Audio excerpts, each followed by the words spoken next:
reach the top somehow.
Yes, my Straight Talk family.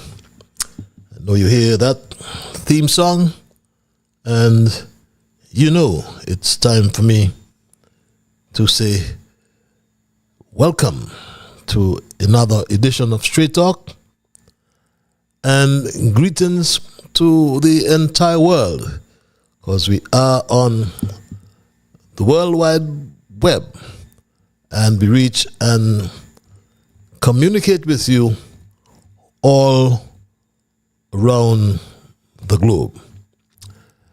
From right here in the beautiful Federation of St. Kitts and Nevis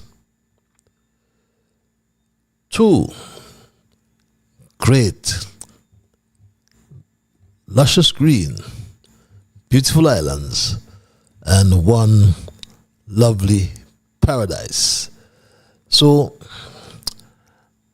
I find it imperative to first ensure that charity begins at home, and I say good night, St. Kitts and Nevis, and good night to the entire Caribbean region. You know, we reach you all the way down south to Trinidad and Tobago, and we touch the South American mainland as well, Guyana and Venezuela, having some troubles at the moment. And we get all the way north to Jamaica, Cuba, República Dominicana, también hay gente ahí. And of course, before we reach all the way down north, we go west to St. Eustatius, Sabre, St. Bartholomew, St. Martin, Anguilla, the BVI, Totola, Anegada, Virgin Gorda, the USVI, St. Thomas, St. Croix, it's Puerto Rico, St. John as well.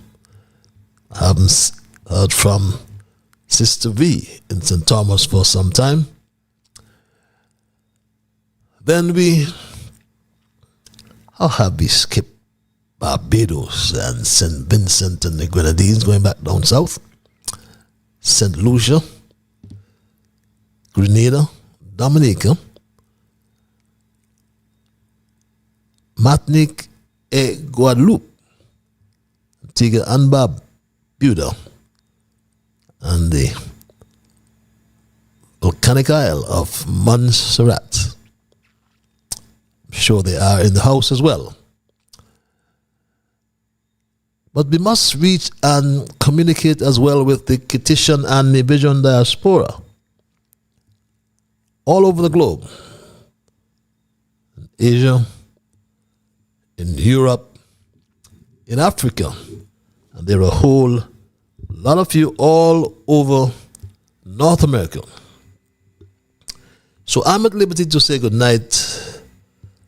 I'm at liberty to say good morning.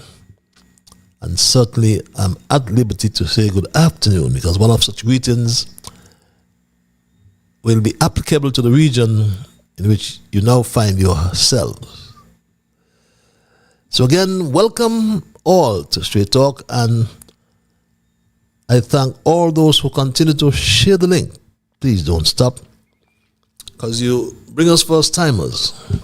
And for the first timers, let me inform you that Straight Talk is a public service program that facilitates and promotes free expression on all issues of national, regional, and international interest, be they legal, environmental, technological, social, economic, and or political issues. On Straight Talk, we do have a forum to express yourselves freely. On this program, we try to raise the level of national, regional, and international consciousness. We try to raise the level of national, regional, and international discourse by alerting all of our people to their rights, to their responsibilities, and certainly to their obligations. My name is Ian Patches Liebert, and I thank Almighty God for blessing me with yet another opportunity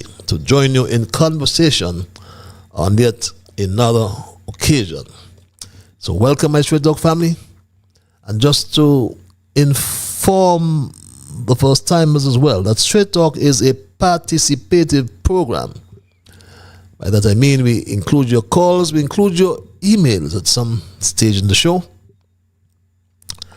And we can assure you and reassure those who are with me all the time that absolutely nothing is watered down in this program. We never try to make it more interesting by omission or by exaggeration. Because Straight Talk is not about sensationalism.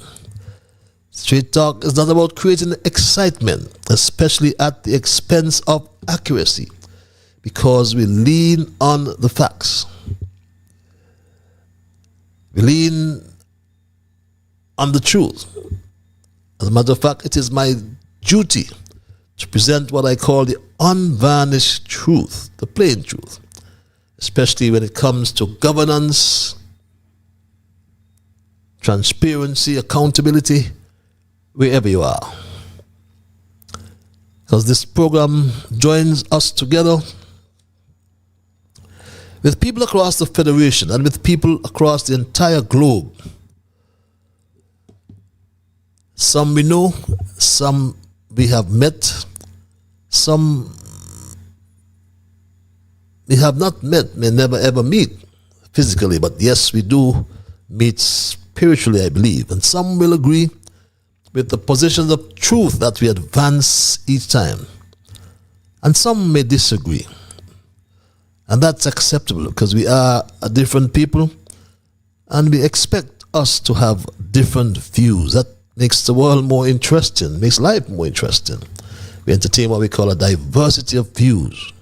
But please, do not sadden me and start to become disagreeable. Let's therefore thank Almighty God for helping us to understand, oh, how good and how pleasant it is for brethren to dwell together in unity. Let us therefore hope and pray for the day when we will all sing His praise together. So welcome again, my people, and thanks for those who share the link. As I mentioned earlier, you bring us first timers. And for the first timers, if you love it, go tell the whole world. Tell it all over the mountain. Tell the whole world. And if you don't, find some way to come and tell me. Because we are about continuous improvement. We're not perfect. No one is. But we strive to improve. The numbers are on your screen. I think I mentioned earlier, for those who want to communicate when we open the lines. And for those who like the cloak of anonymity, I call it, we give you access via our email platform. That address is also on your screens.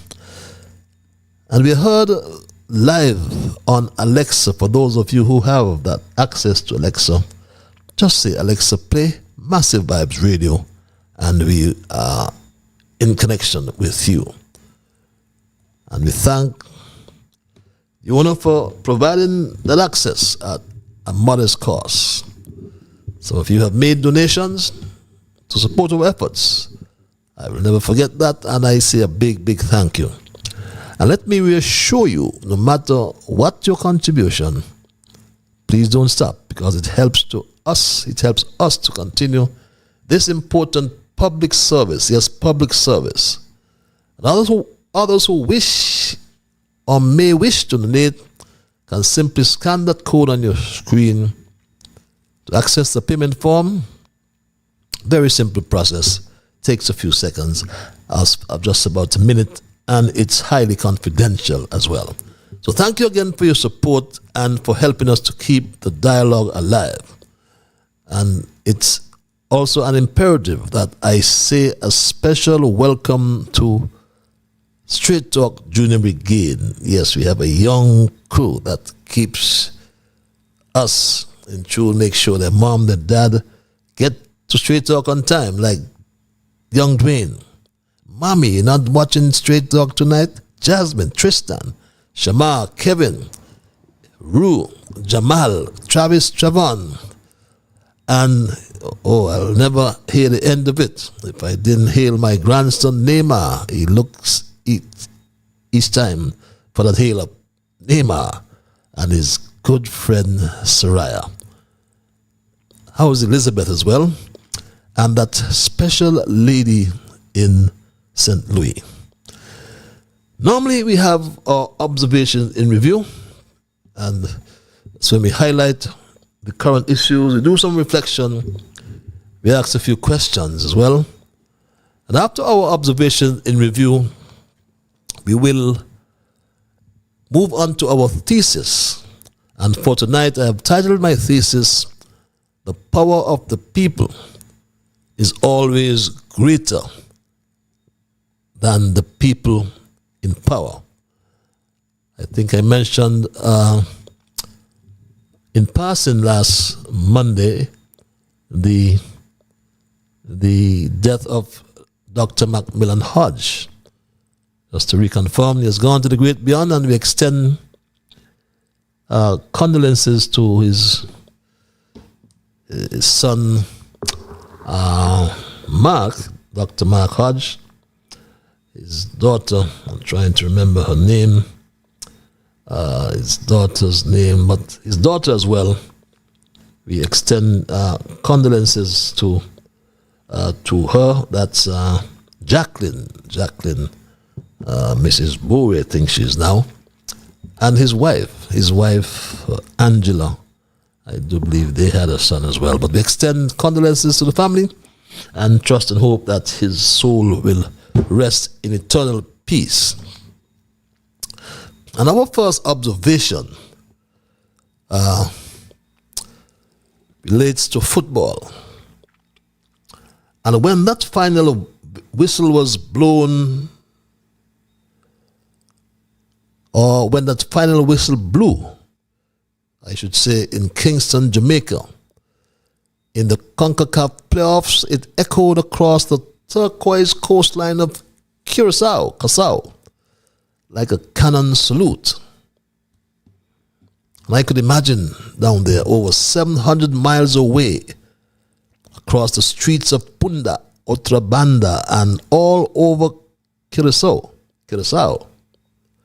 supporters jumped and waved their blue and yellow flags, horns blaring, drums thundering. And I would not be surprised if the Queen Emma Bridge swayed to the rhythm of thousands dancing on both sides of the harbor in downtown Curaçao, or Curaçao Tabung, I heard them shout. And it must have been real fun and Straight Talk family.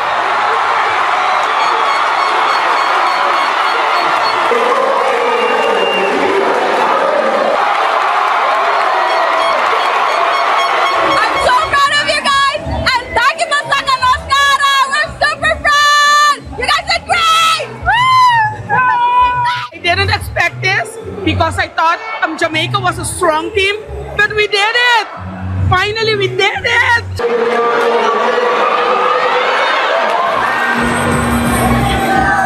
We everyone that we are small, but we are big at heart. We are going to show them that we are big at heart. And yes, my Straight Talk family, dreams came through for Curacao.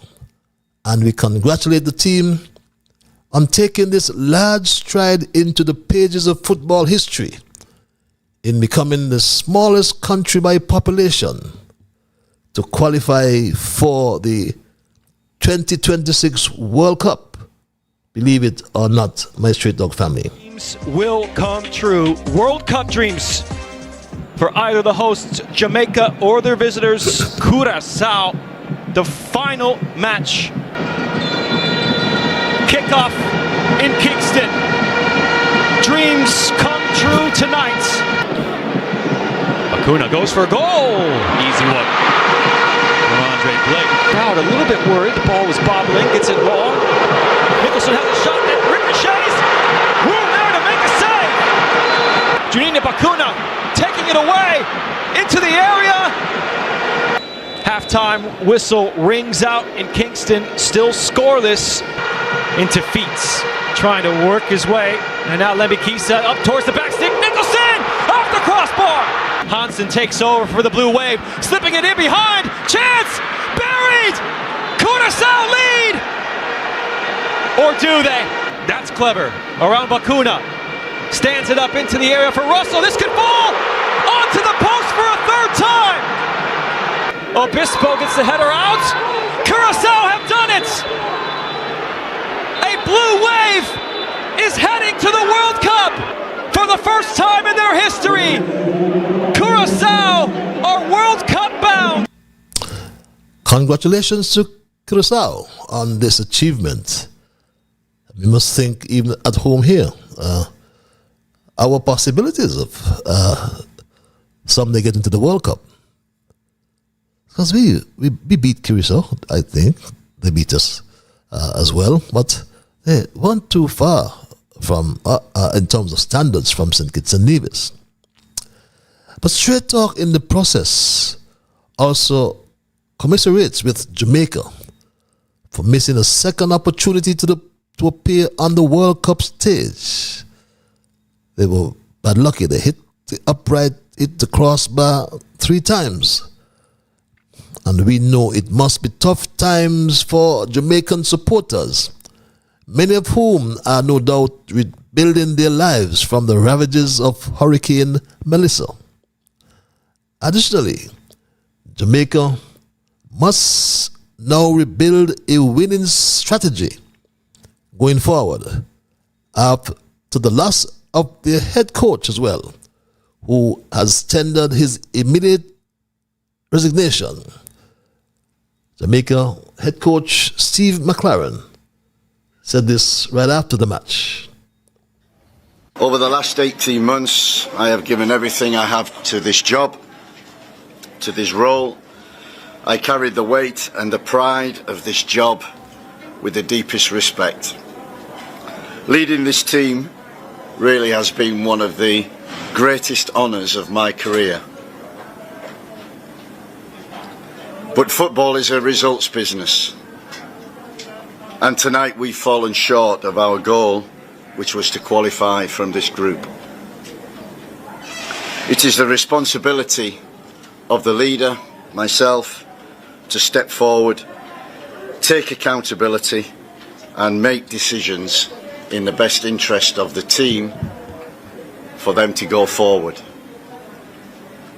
After deep reflection and an honest assessment of where we are and where we need to go, I have decided to step down as the head coach of the Jamaican national team. And tonight I think I best serve this team by stepping aside and allowing someone else to take this team forward. So I thank you, Jamaica.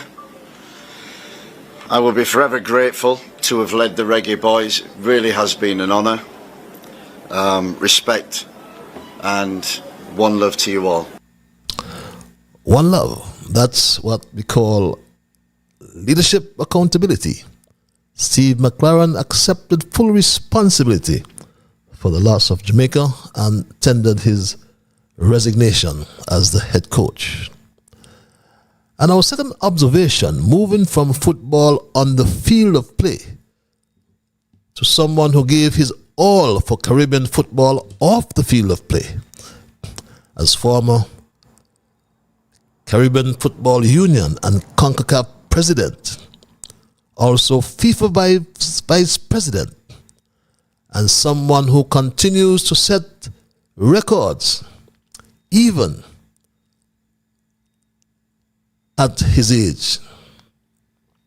As just a few days ago, Austin Jack Warner made the headlines again, one more time, by becoming the oldest graduate from the University of Trinidad and Tobago, UTT, to earn a PhD or a doctoral degree in entrepreneurship and commercial studies.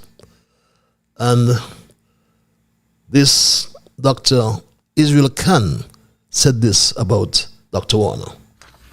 He is perhaps, at the age of 82, the oldest graduate to be bestowed with a PhD degree, Doctor of Philosophy, in the history of the University of Trinidad and Tobago. I speak of Dr. Jack Austin Warner.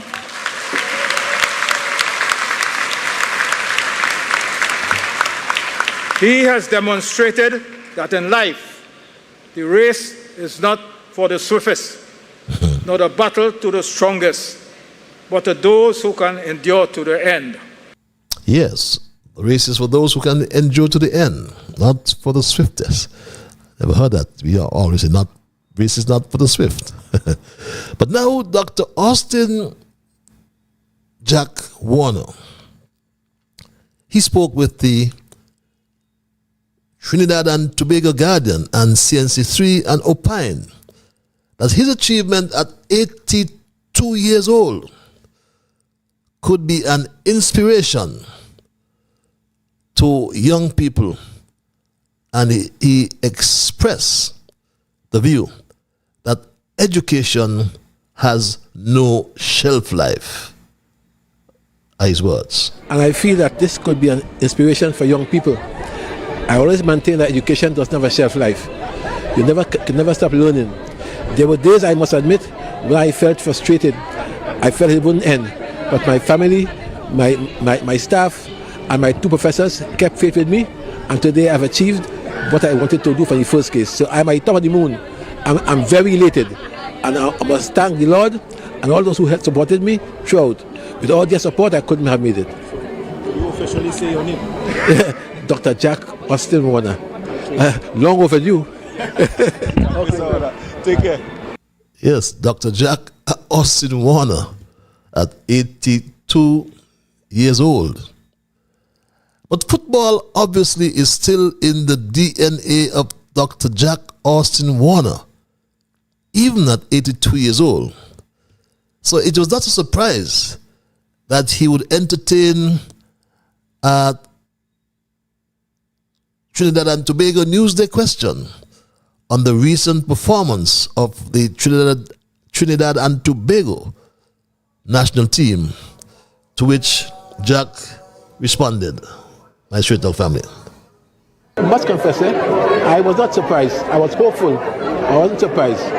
Because if a team can only beat Bermuda in a group of four and can't beat Jamaica and Curacao, it's not easy to me a World Cup.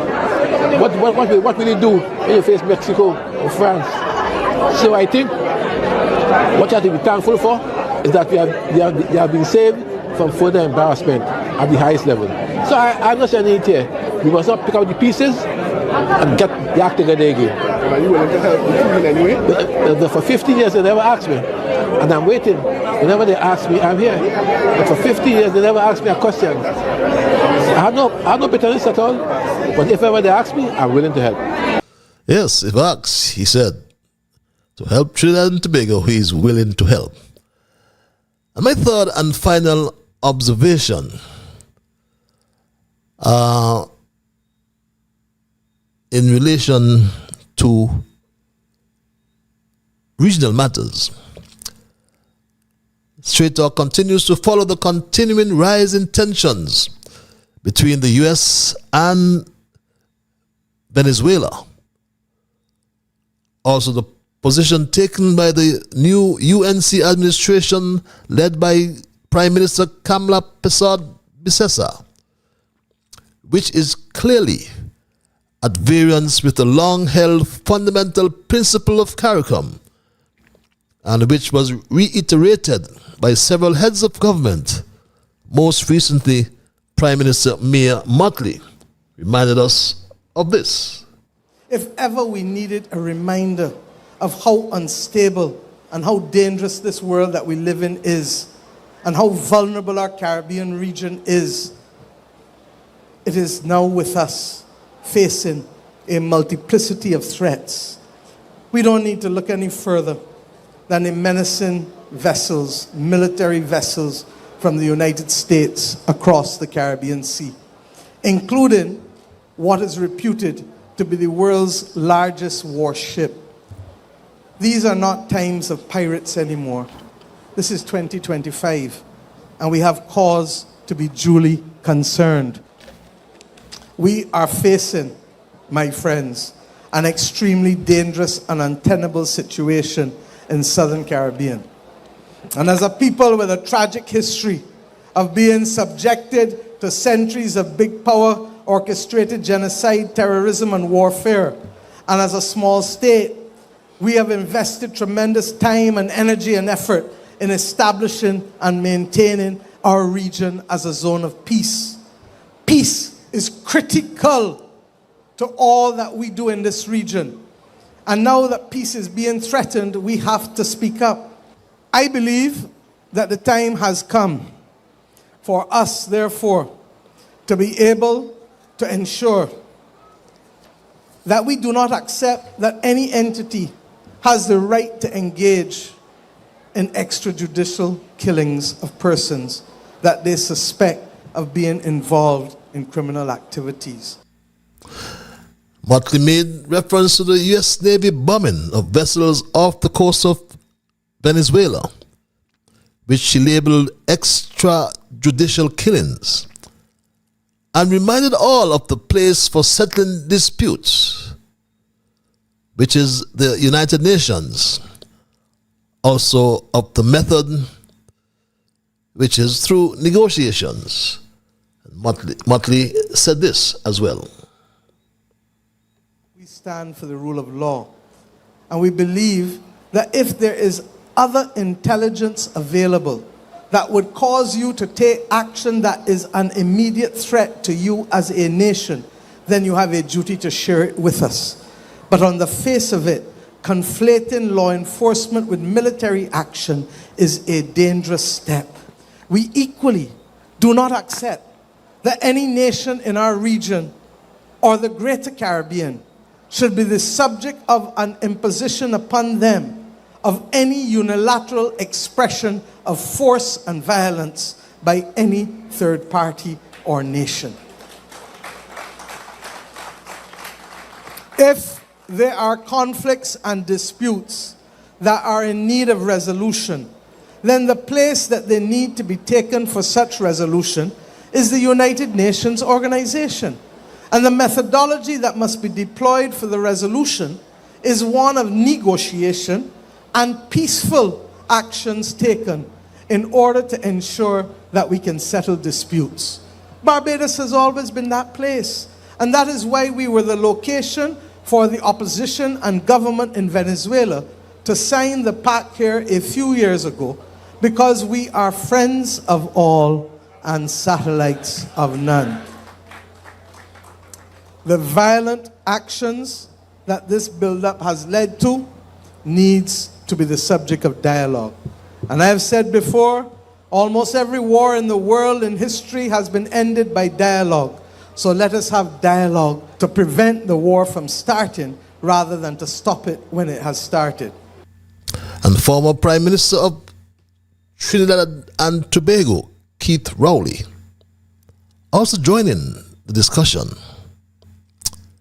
He weighed in on the said tensions, and in a press conference held a few days ago, reminded us of the mobilization of the United States, Canada, and the European Union to promote regime change in Caracas and the way CARICOM responded back then. Rowley said this.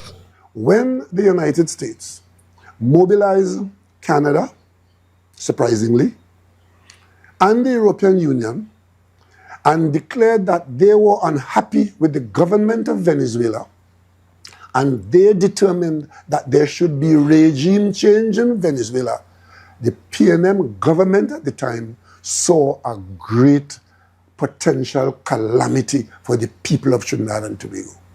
CARICOM saw that. We had an emergency CARICOM meeting when that matter resulted in the removal of diplomacy between the United States and Venezuela. Because we saw the trouble that that has for all of us.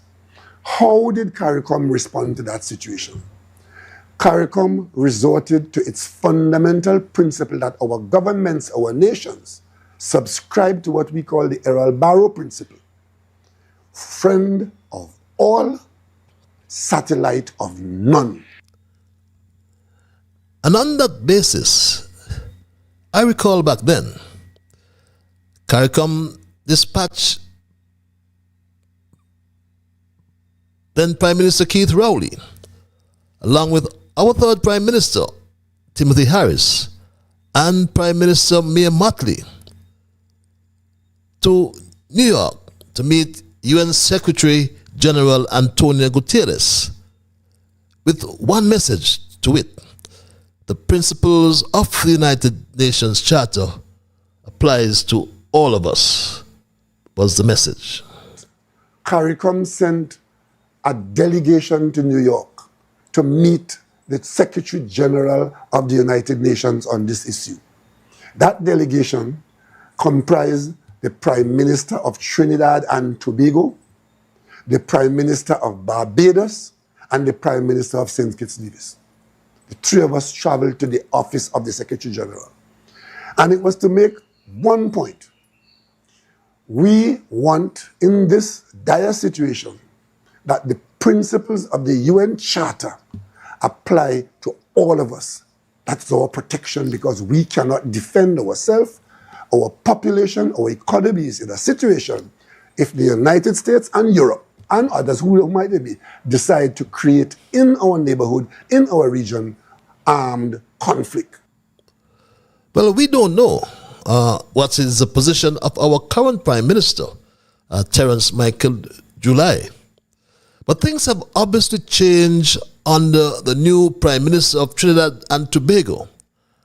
And many are asking, what does Kamla Persad-Bissessar know about the plans by the U.S. to force regime change in Venezuela?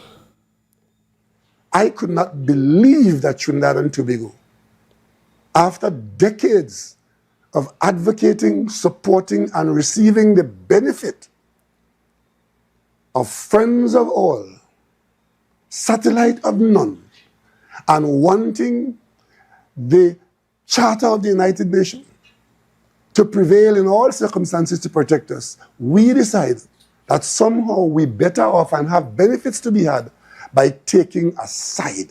That was CARICOM.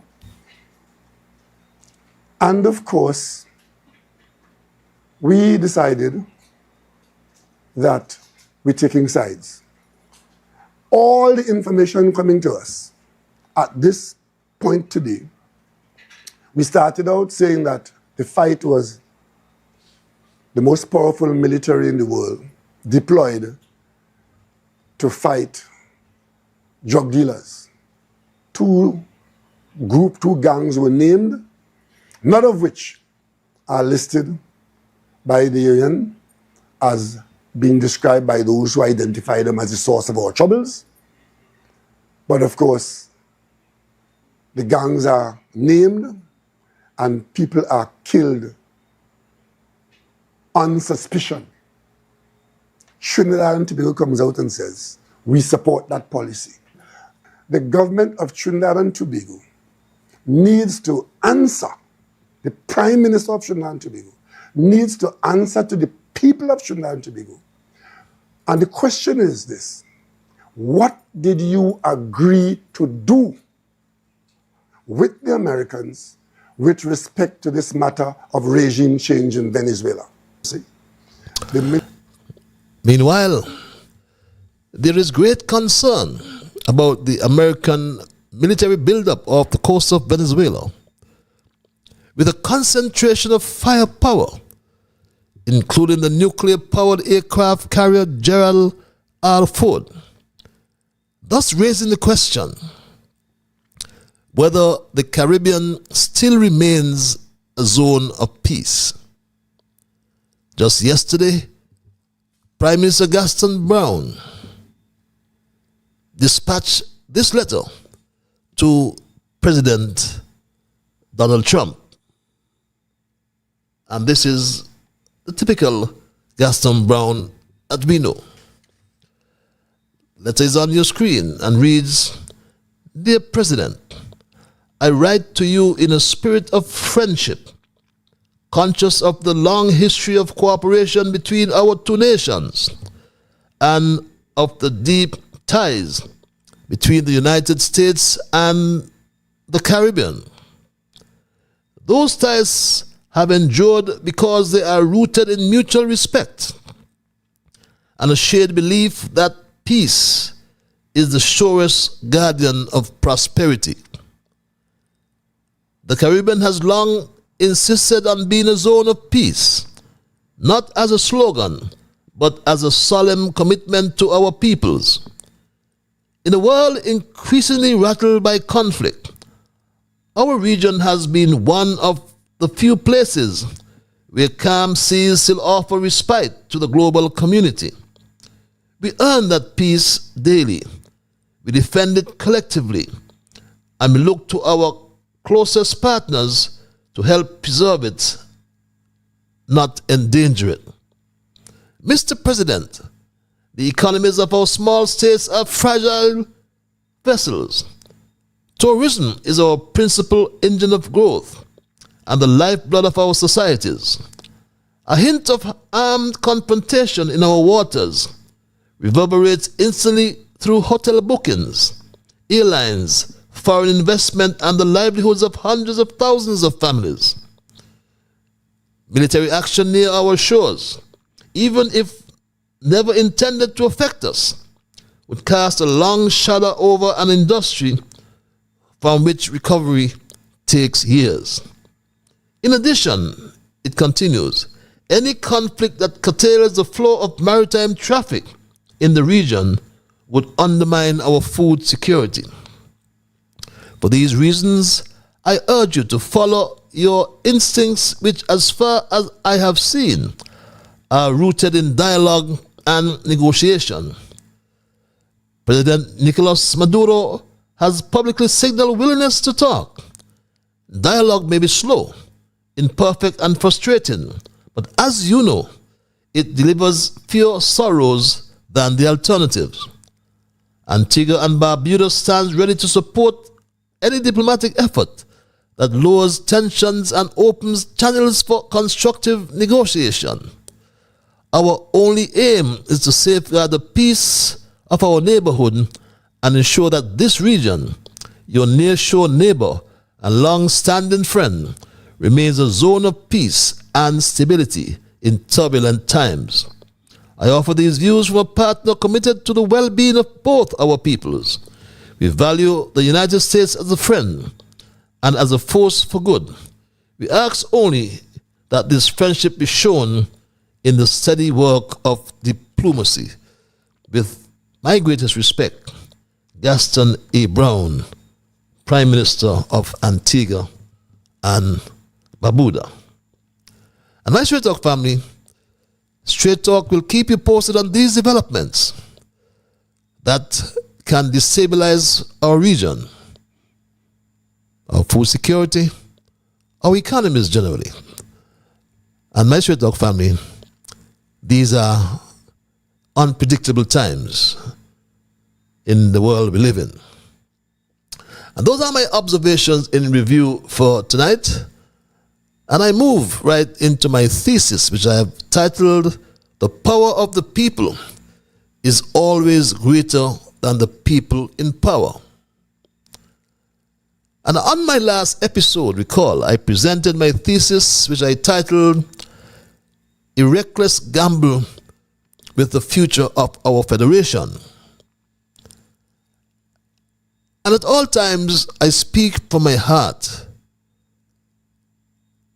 And I speak, as I call it, the unvarnished truth. And I received a call that night, Monday night last, that caused me to reflect.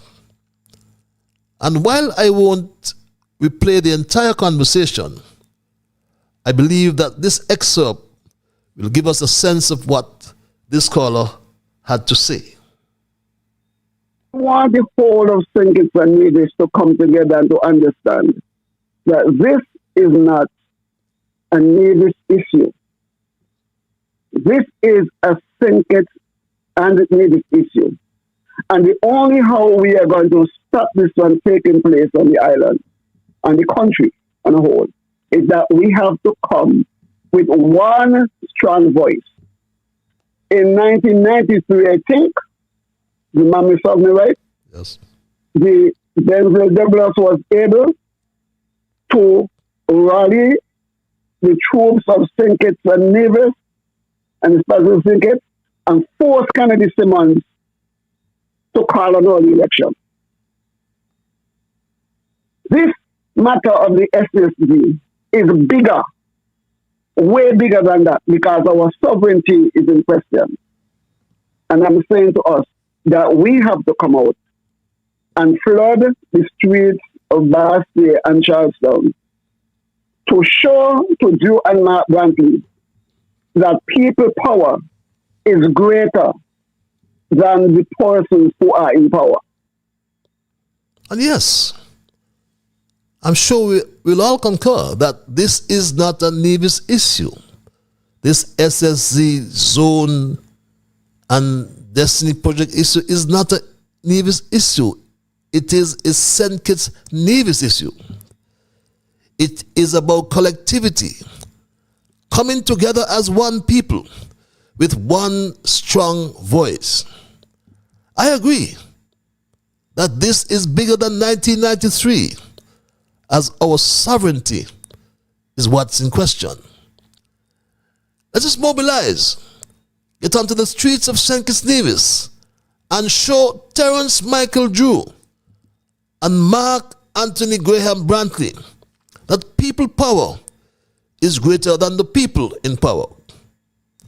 In spite of the outcry of the people and civic organizations like the Chamber of Industry and Commerce, the St. Kitts and Nevis Bar Association, the Hotel and Tourism Association, and others, Terence, Michael, July, and the Snake, Mark Brantley, have no intention, it seems, of rolling back this legislation so that the people in St. Kitts Nevis,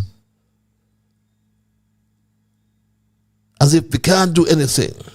Yes, the people in St. Kitts Nevis must get onto the streets. That these two individuals have no intention and rolling back this thing in spite of the outcry of the people. Yep. And so we will have to force them to do it.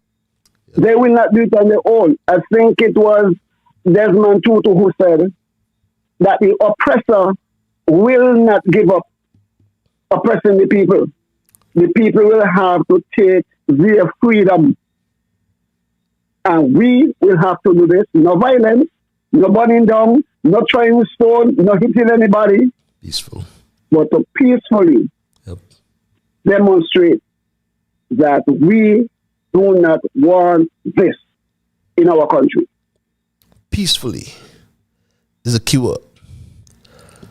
It was the content of this call that stimulated my thoughts for tonight, and the title of my thesis as well.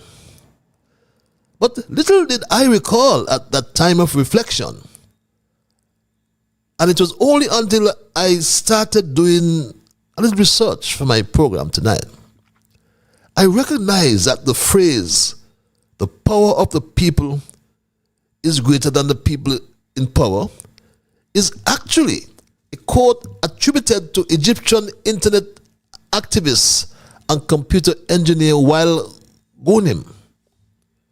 Ghonim was a key figure in sparking the Egyptian revolution of 2011. Remember the Arab Spring, I think it was called. It was a series of pro-democracy government or anti-government protest uprisings. Tunisia was the first to fall. It spread then to 5 other countries: Libya, Egypt, Yemen, Syria, and Bahrain. And those rulers were deposed. Remember Gaddafi of Libya as well, and Hosni Mubarak of Egypt, all went in 2011. And Ali Abdullah Saleh of Yemen in 2012.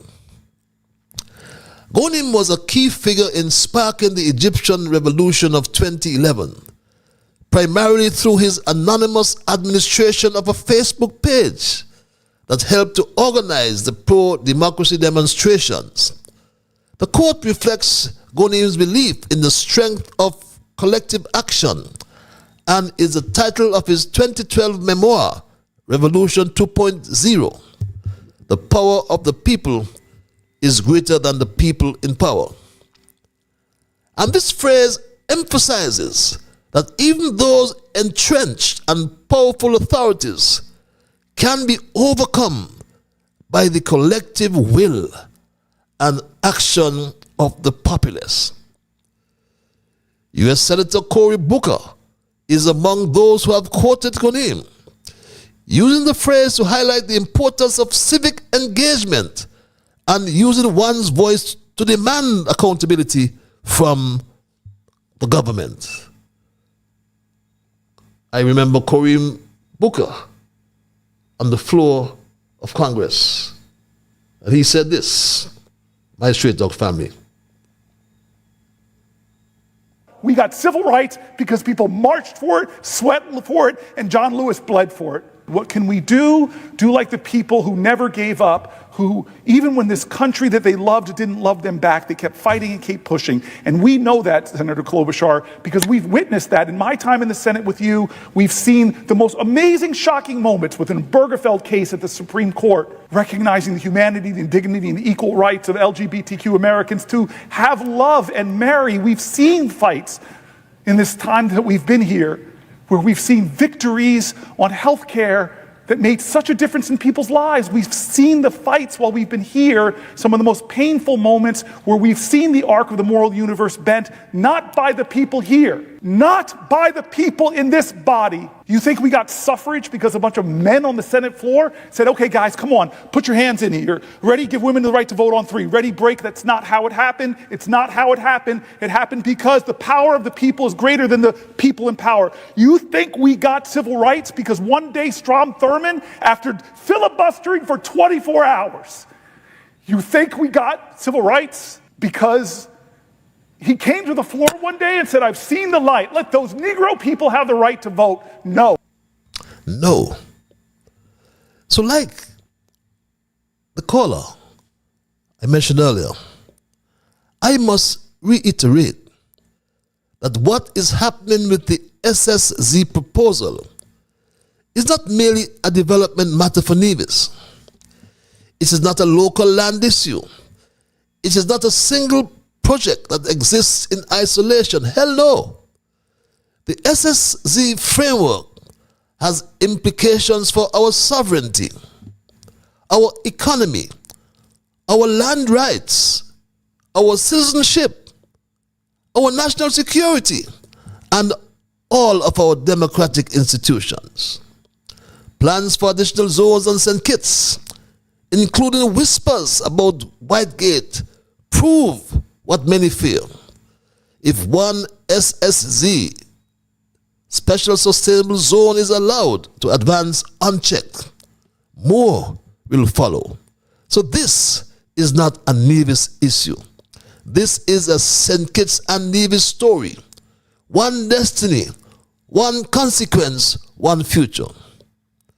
Silence cannot be the government's response.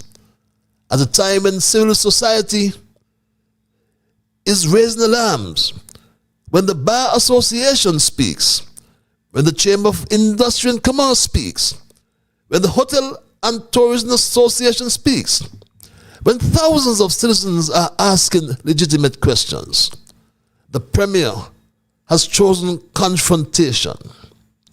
No matter what he says about consultation, too often he speaks to the people of Nevis with hostility instead of respect. And I must repeat that. I must repeat when he recently boasted, nobody can outsmart me. And he's serious about it. Arrogance is what he knows. And I think my record would show that when the time comes and I go into that mode, I'm very, very, very hard to beat. In fact, I've never been beaten. I'm not saying I cannot be beaten, but I'm saying I've never been beaten. There was one aberration caused by a traitorous black fox in Cox. But we got rid of him. And since then, never been beaten. Invincible is what we say in a nice word. But remember this as well. When I graduated law school at the Norman Manley Law School in 1994, Mark Brantley from Henley Park and Brownhill was #1 in the Caribbean at Norman Manley Law School. And I went to Jamaica in 1994 and I graduated #1 in class. I got a certificate of merit. It was only the 4th time in the history of the Norman Manley Law School that a certificate of merit had been awarded. You know why I'm saying that? I am saying that because nobody could outsmart me. Never been beaten, he boasts. Many believe that when that day comes, he will run away with the millions of dollars he has accumulated over his life in politics in Nevis. Any benefits deriving right now from the conflict of interest situation involving Mama Brantley and the Destiny Project will one day have to be accounted for. He was confronted with the question of conflict of interest one more time. And he said this. Nevis is a small place. You get conflict of interest arising all the time. The question is not whether you account it. The question is how do you deal with it if it arises. And so I'm not sure where the question was going, but of course we get conflicts of interest that arise, and then we have to deal with it in a particular way. Yes, the conflict of interest is right in his house, in his bedroom, my straight dog family. But leadership is not a competition, I will repeat, in outsmarting your own citizens. Leadership is about humility. Leadership is about accountability. Leadership is about service. Brantley cannot finish a hospital wing after nearly a decade. Yes, nearly a decade, 10 years. And he wants us to believe that he can manage $1 billion mega city. Who is he fooling or trying to fool, my straight dog family? So they're saying that the investment will be over $1 billion US, and they're saying that they're going to create thousands of jobs. Jobs during construction and jobs afterwards. So we have an opportunity based on this type of development to generate hundreds of millions of dollars for the government. Not for Mark Brantley, for the government. We are talking about that whole area, Saddle Hill, and those vacant lands being restored and revitalized. Shops, restaurants, cultural spaces. They're talking about the possibility of a marina. All of these will create opportunities for local businesses and tourism. They're talking about international hotel brands. They say that what they want is branded communities within the zone. When I spoke to the developers say they're speaking to the top 10 hotel brands in the world. And over the life of this project, they want ultimately to create 3, a minimum of 3 resort communities within that zone. And we've heard that song before. But imagine, Mark Brantley, the Premier, cannot even deliver basic healthcare expansion for the sick in Little Nevis. How can he possibly deliver a so-called utopia for the wealthy? A leader who fails the most vulnerable has no credibility, promising paradise to the privileged. He cannot, because I said to you before that the snake Mark Anthony Graham Brantley is functionally dunce. Or to put it more mildly, or as Professor Kujo put it, Mark does not have the capacity to function positively, my straight dog family. And be sure that your education is not simply acquisition of degrees, but a capacity to function positively.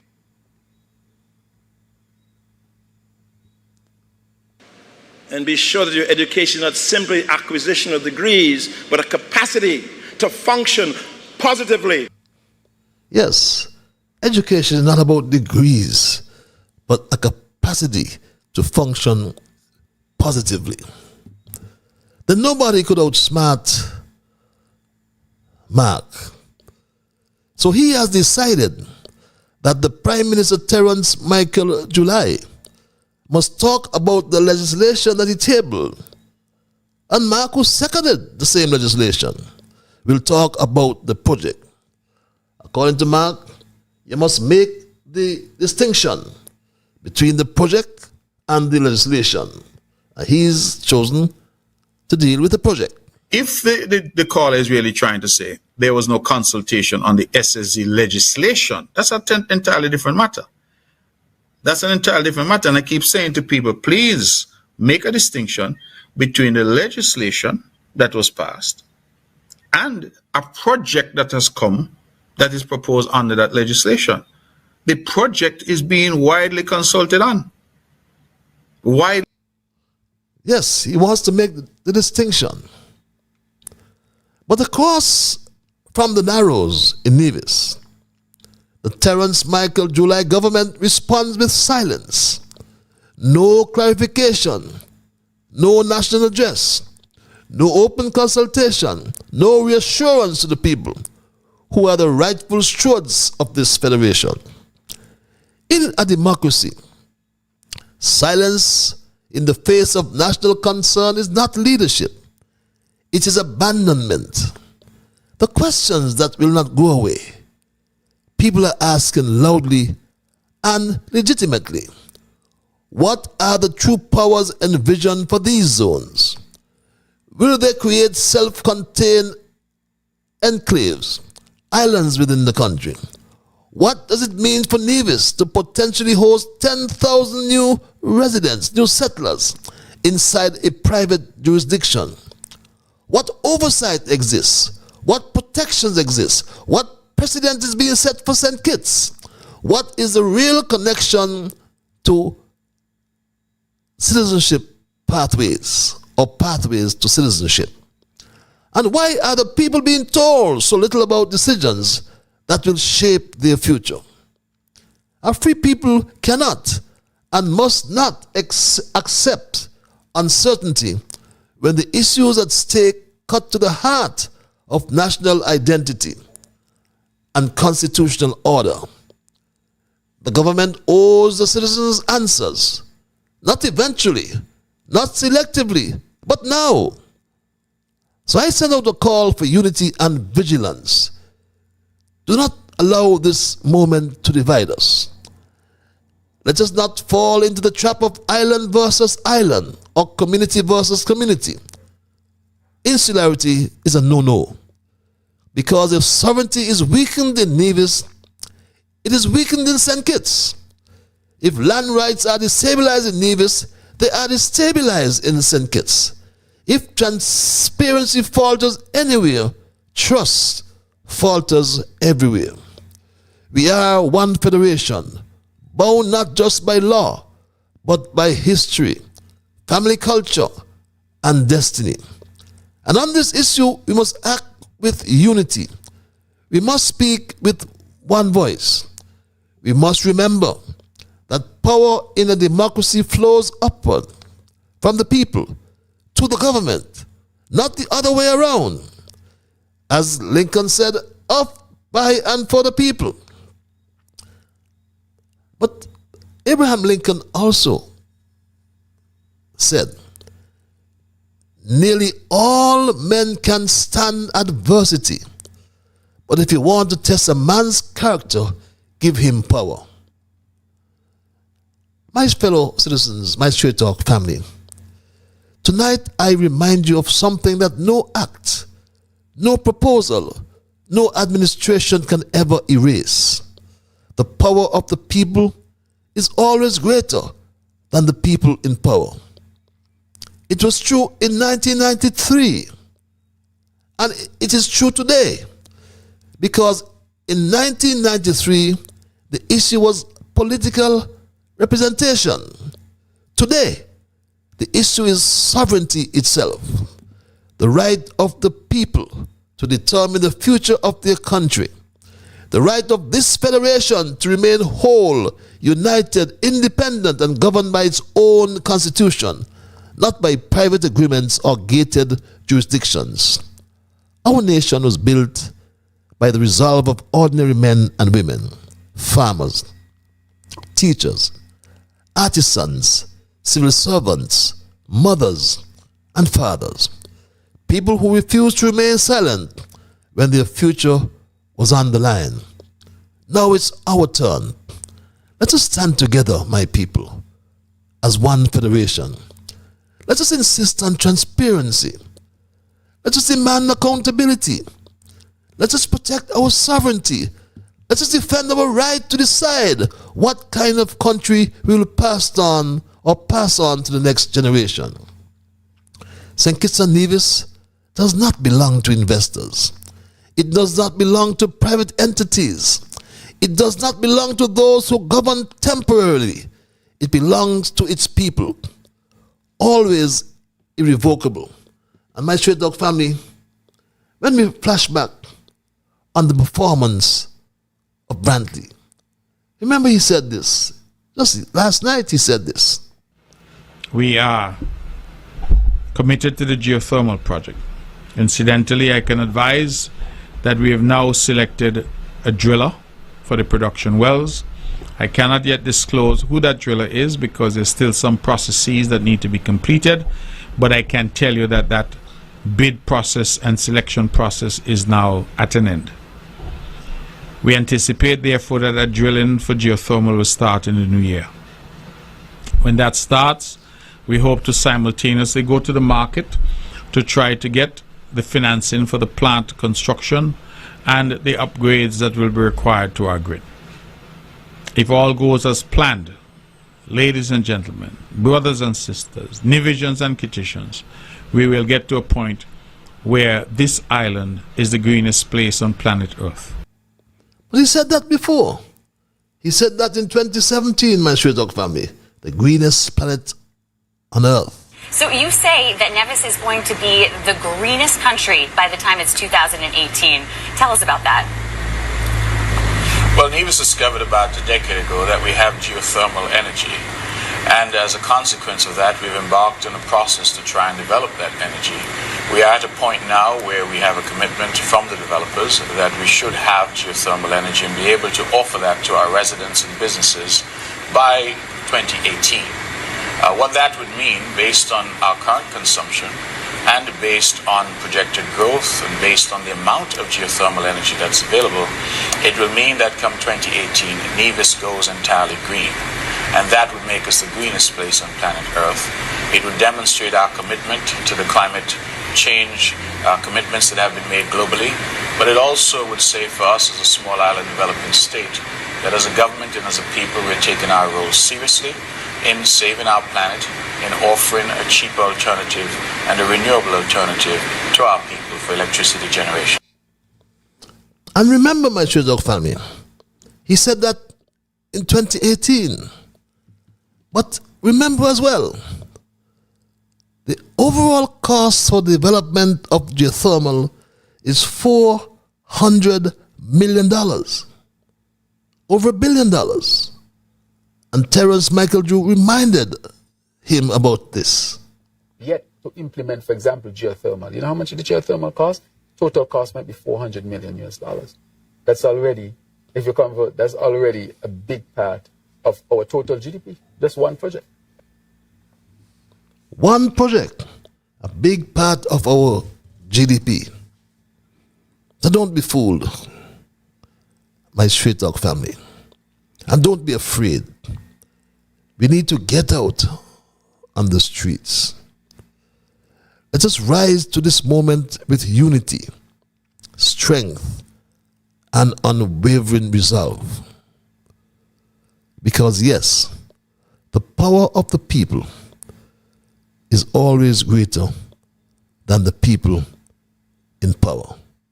And that's my story tonight, my Straight Dog family, and I am not going to change it. I will open the lines and entertain your calls and your emails. I always hasten to implore you that I anticipate that you will respect others. And of course, to achieve that, you must first respect yourselves. Let us try to be fair to all concerned, and let us try to build goodwill and better friendships. Let us ensure that the things we say and or do will be beneficial to all concerned. And in the process of doing and or saying those things, let us strive to build a kinder, gentler St. Kitts and Nevis. With that said, at 8 past the 9 o'clock hour, I go to the lines and take this, our first call. I'll call you live. Good night, Mr. Liver. Good night, my dear. Justice and power must be brought together.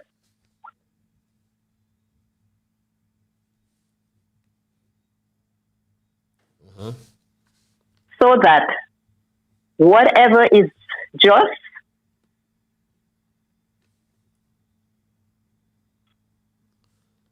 so that whatsoever is just may be powerful, may be powerful, and whatever is powerful may be just. And whatever is powerful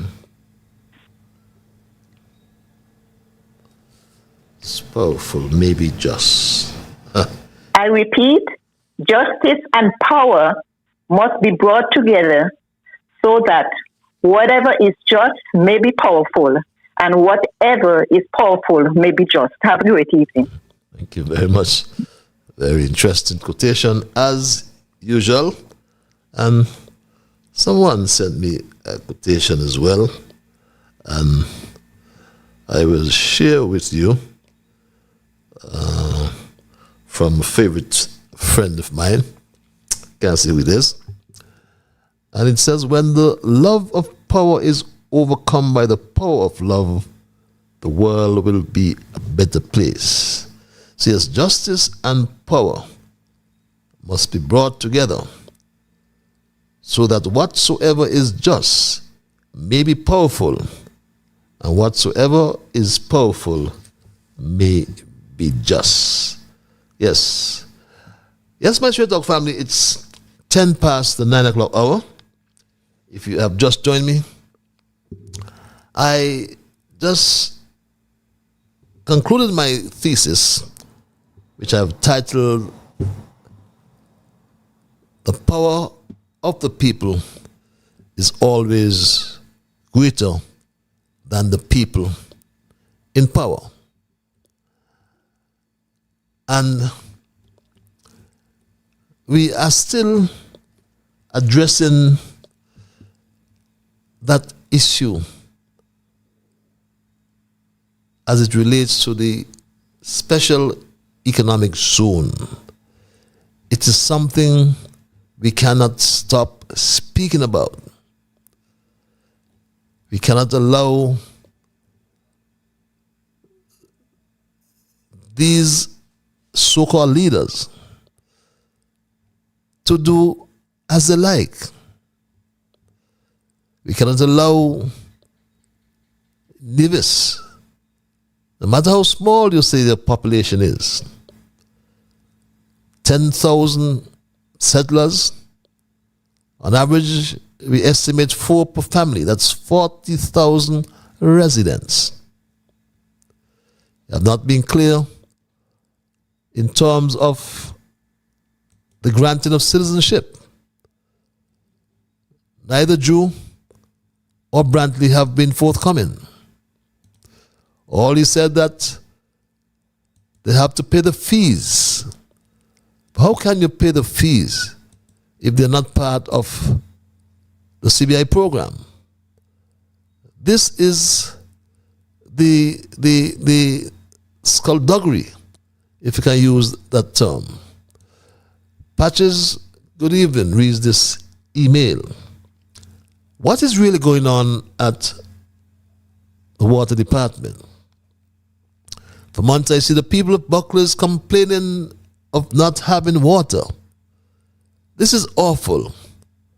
Why Mr. Williams and the others have Kurt running water department like that's his house?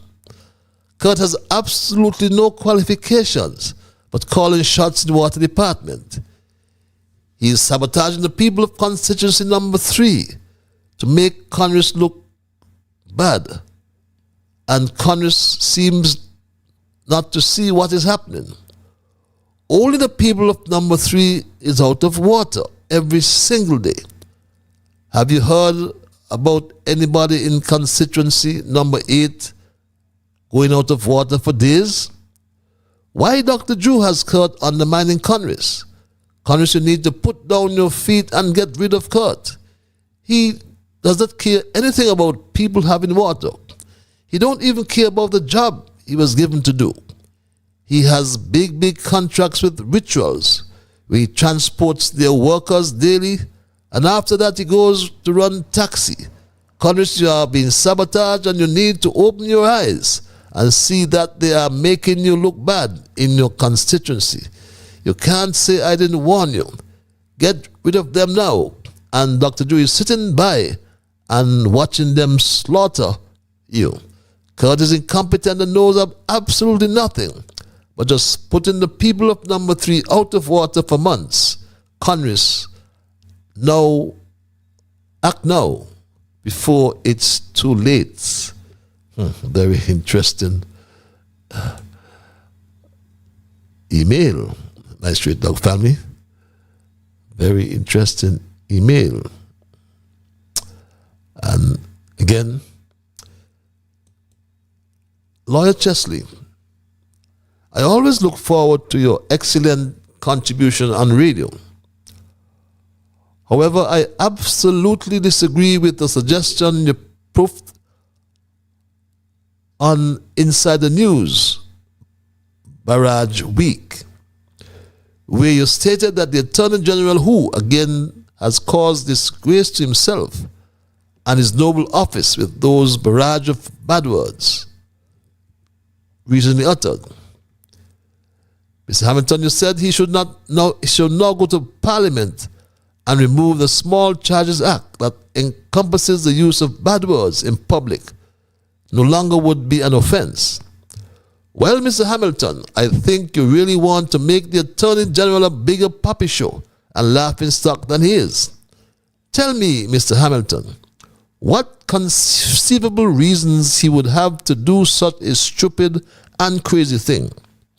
As a lawyer, the best advice to give him is to resign with immediate effect. Is it any wonder that some lawyers give their clients bad advice, occasionally causing them to lose their cases and end up in jail? Reads this email. And the lines are open, my Straight Dog family. Again, we're entertaining your calls, we're entertaining your emails. And we have introduced our thesis for tonight, which I have titled, as I said, The Power of the People is always greater than the people in power. And I got the inspiration, the motivation, and even the title from, as I said, for those of you who joined me tardily, or in a tardy manner, or joined me late, I should say, from this caller, an excerpt from a conversation on Monday night's program. I want the whole of St. Kitts and Nevis to come together and to understand that this is not a Nevis issue. This is a St. Kitts and Nevis issue. And the only how we are going to stop this one taking place on the island, on the country on a whole, is that we have to come with one strong voice. In 1993, I think, the memory serves me right? Yes. The Denzel Douglas was able to rally the troops of St. Kitts and Nevis and especially St. Kitts and force Kennedy Simmons to call an early election. This matter of the SSD is bigger, way bigger than that, because our sovereignty is in question. And I'm saying to us that we have to come out and flood the streets of Bass Bay and Charlestown to show to Drew and Mark Brantley that people power is greater than the persons who are in power. Yes, we go back to the lines. Thank this caller for holding call your life. Good evening, my husband. Good evening. How are you? I am peaceful, my dear. I am peaceful. Yourself? What is the topic for tonight? We are talking about the power of the people. Oh, it's always greater than the people in power. Do you understand that theme? Yes, I'm glad to hear you say that, and I'm glad to hear that that is the topic for tonight. Mm-hmm. Because the power of the people right now, Mr. Lyburd, they get fed up and sick of this government. Fed up and sick of this government. Nothing is...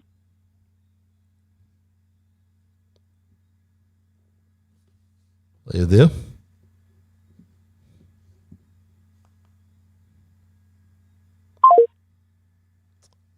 Okay, caller, that the call has dropped out. Just see with a call back as soon as you can. Yes, we go back to the lines. Caller? Yes, Mr. Lyburd. Yes, I don't know. I get cut off. I don't know why. No, but I'm getting cut off. Your phone dropped out. Is it? I thought you Yes, I don't know. I don't know why. Thought you Yes, what I'm saying. The people of this country, Mr. Lyburd, they get fed up now. Everybody gets fed up of this government. They're not doing nothing good.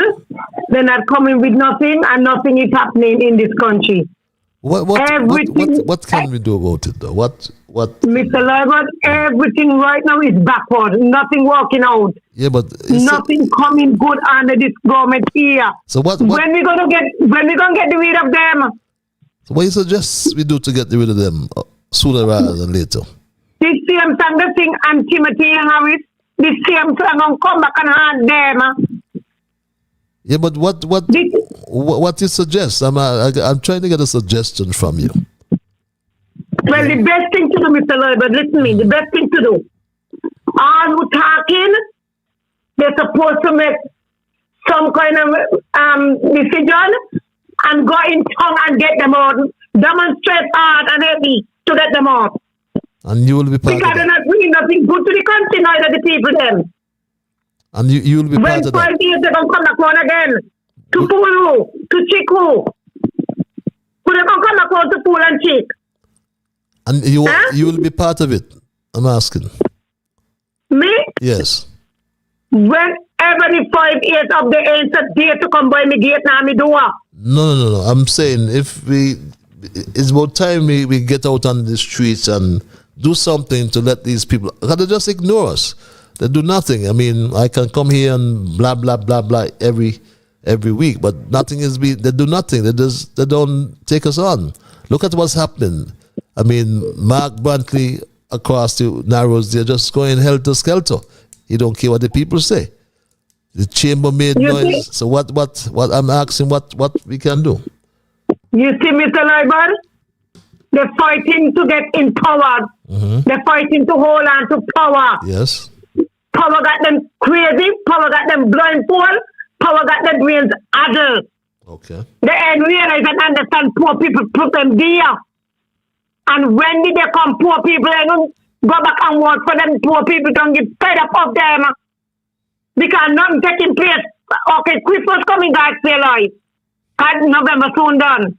What you gonna do and do for the people in this country? What you gonna offer them? What you gonna bring to them? Just what them on salary? Just them on salary and see he cover them must take 33% from the money and then now work hard. They ain't working hard for it. What the cost of living in this place? I think they get free allowance. Free this and free that. When you the poor one going in the shop and you can pick up a tin of milk because you go up harder and higher. What about the mothers? Them have the children, them going to school. Them who going inside the factory, all their money to leave the children, them don't have a good breakfast to give them. What happened to the school meal? I hope they're keeping it up. A lot of things going on wrong in this country underneath labor. That is the problem. People used to laugh and jump in the air. Come on, used to turn them on your son now. Where did the reader Timothy how in far? Where did the reader in far? But blow low. He going back in there. He going way back in the house again, in the backside. Okay, thanks a lot. He going way back in there. Cause he's a God bless man. He knows to run the country, and he's a good actor. When him accountant. Okay. He going right back in there. Okay. Thanks a lot for Mr. Harris, good night. I will want you go back in. I love you. Okay. I love you to have a wonderful night. And you get home safe. I love you and I'm glad for this program. I love you more, my dear. Have yourself a wonderful night. I'm looking forward to meeting you sometime, though. Okay. Yes, I will want me too, and I will want to let you because I want to go to the mic, but a lot of nonsense are going in this country and they need this government here. When I go to the country, then I'm going to not all. Okay, my dear, thanks. Huh? Okay, thanks a lot. Thanks a lot, my dear, for your contribution tonight. Always full of passion, you know. I can feel your passion coming from down deep. Well, we have to find a way. I mean, we've been talking a lot. And I believe they said that all we do is talk. The caller mentioned 1993, but we don't need the bottles and the stone, but we need the people on the road. People are afraid. Why are people afraid of these? We don't know. But is it possible, read this email, that the presence of those warships is because of a hidden intention? They say it is to fight drugs, but maybe they don't like fried rice. Anyway, we have a strong feeling that the ink has already dried on the SSZ proposed project. That's why the big man is all over calling his one-sided meetings, consultations. They will be held to pay, Patches, one way or the other. And yes, my Straight Dog family, the ink perhaps is dried. But I find it difficult. I really find it difficult that we've had organizations like the Chamber of Industry and Commerce wrote to the Prime Minister. We haven't heard whether he responded to the chamber. But we ask ourselves, can this Terence Drew be so unethical not to respond to the chamber? Can he? That's the question we ask. The Sinkers Bar Association said the same thing. Repeal the legislation. That's what they're asking for. But if they don't, what is the next step? Chamber of Industry and Commerce. Are you writing just for writing's sake? That's the question I ask. That's the question I ask my Straight Dog family. The chamber wrote this letter. I'm trying to find that letter. A section, an excerpt of the letter reads, and I'll put it on your monitors now. And we ask ourselves, this government can't be so arrogant, can't be so pompous to ignore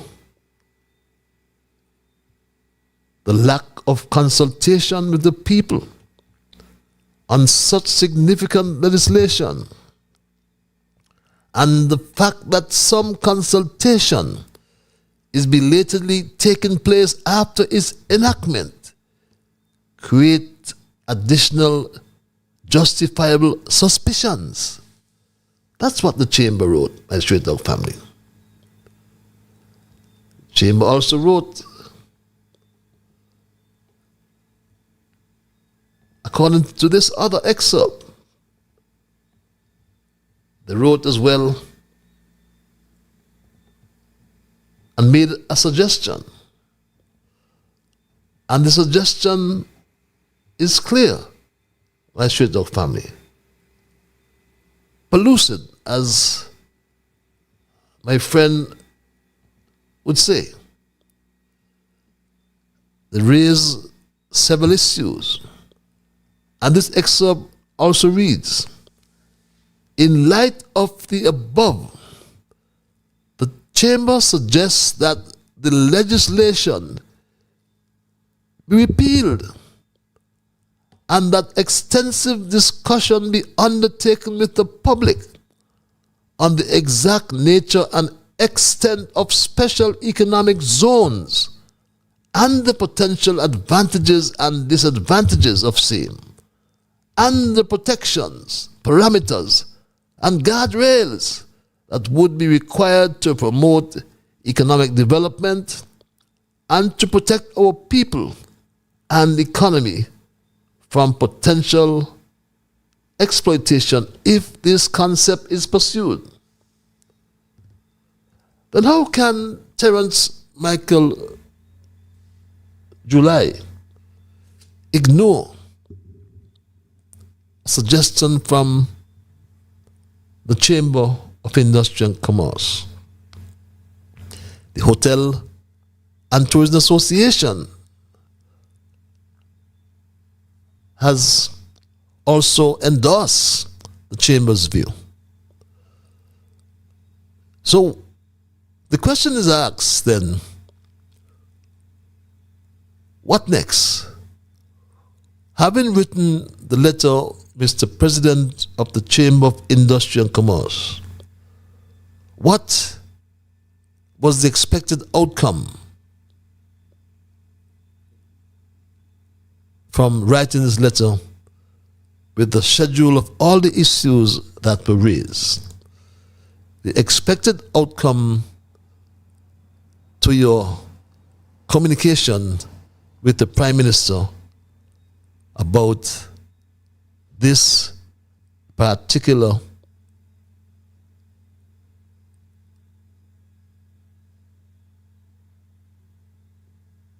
project that's going on in Nevis, or expected to be launched in Nevis, and the one that's expected to be launched in St. Kitts. You've heard about the port development. There's nothing new has come forward. You heard mention of the Whitegate project becoming an economic zone. How many thousands of settlers will we get in St. Kitts? We know it's 10,000. I've heard the figure moving to 15,000 now. So what are we to expect from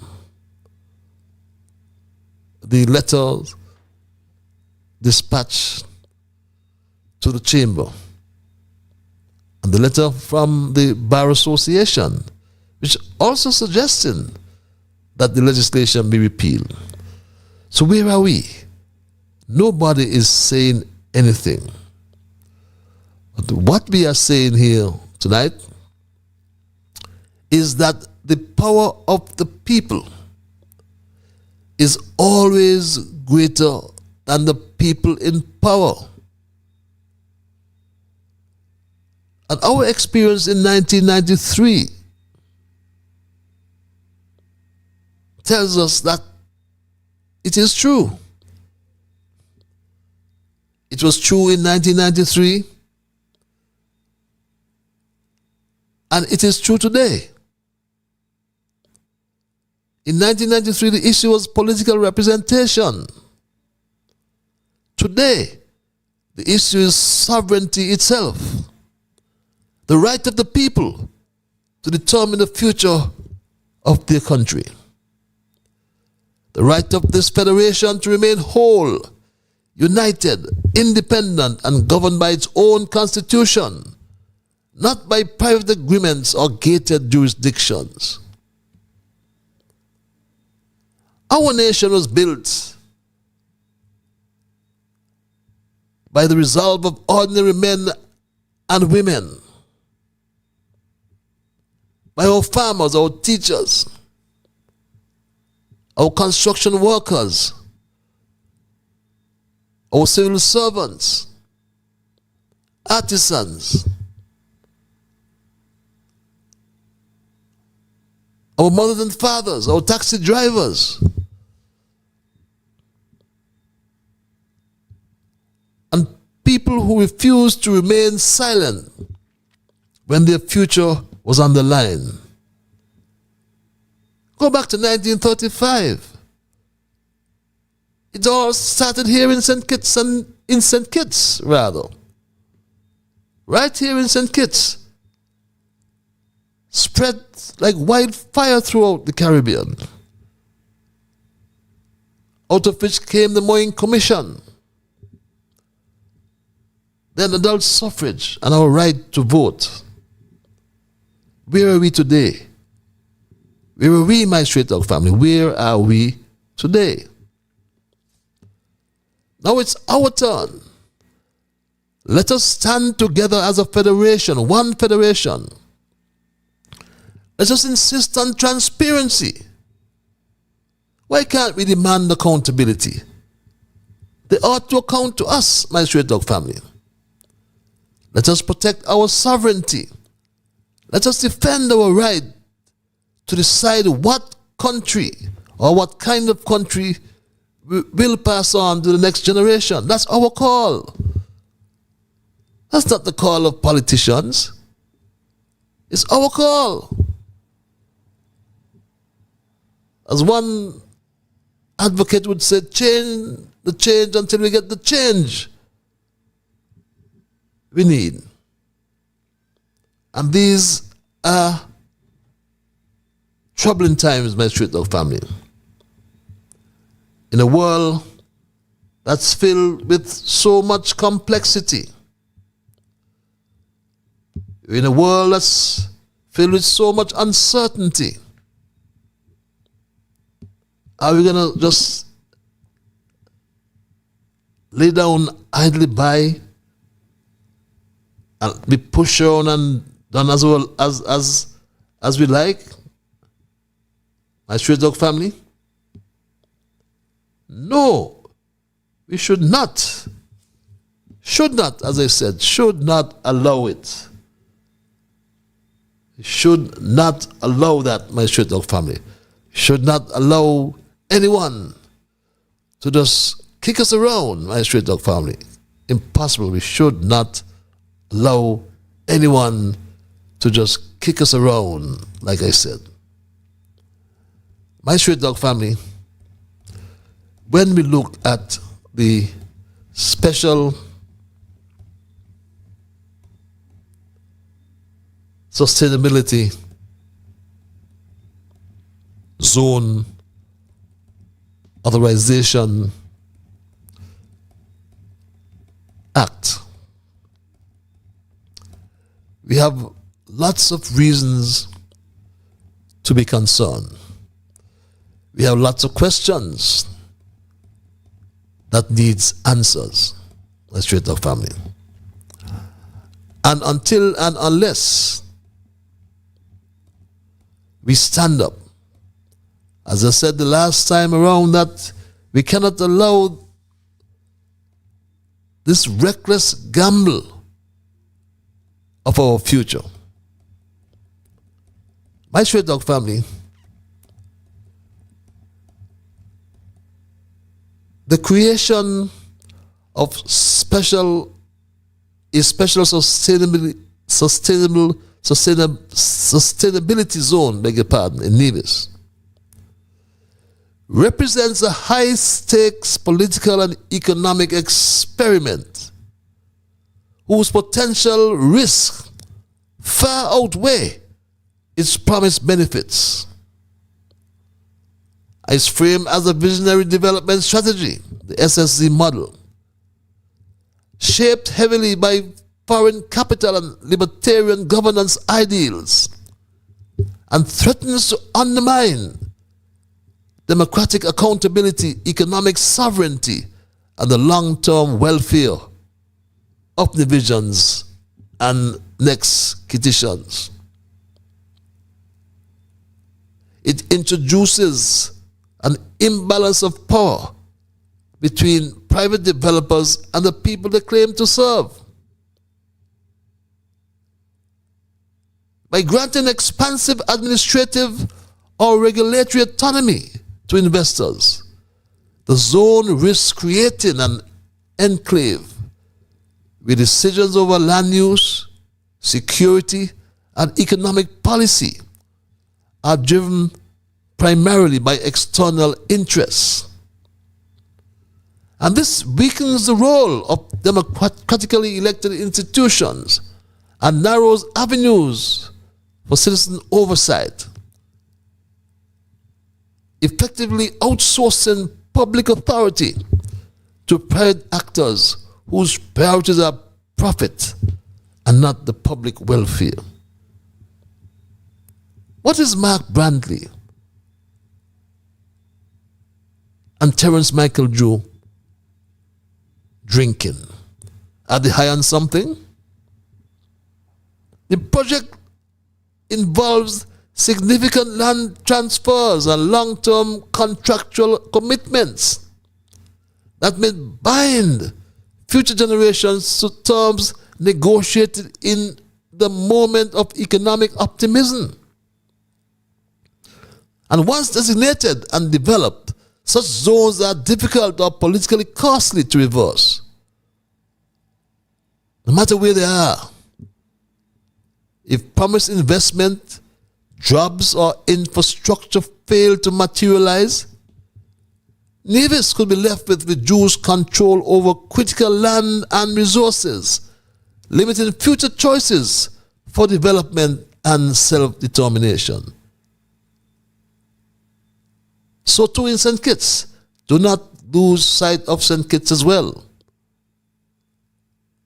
The SSC risks deepening economic inequality, my straight dog family. While investors tout job creation and profit sharing, these benefits are far from guaranteed and may disproportionately favor outside companies, expatriate workers, or local elites, my straight dog family. What are they thinking about, my straight dog family? What is Mark Brantley thinking about when they went into this arrangement? Is it all about money? It can't be all about real estate commission. It has to be about people. People matter. When you can come to us and give us these fancy figures, these fancy talk, how can we trust these politicians, Terence Michael July and Mark Anthony Graham Brantley, when they have not delivered opportunities to deliver, and they have not delivered? And that can't be disputed, my straight dog family. Cannot be disputed. They have not delivered. So they're saying that the investment will be over $1 billion US, and they're saying that they're going to create thousands of jobs. Jobs during construction and jobs afterwards. So we have an opportunity based on this type of development to generate hundreds of millions of dollars for the government. Not for Mark Brantley, for the government. We are talking about that whole area, Saddle Hill, and those vacant lands being restored and revitalized. Shops, restaurants, cultural spaces. They're talking about the possibility of a marina.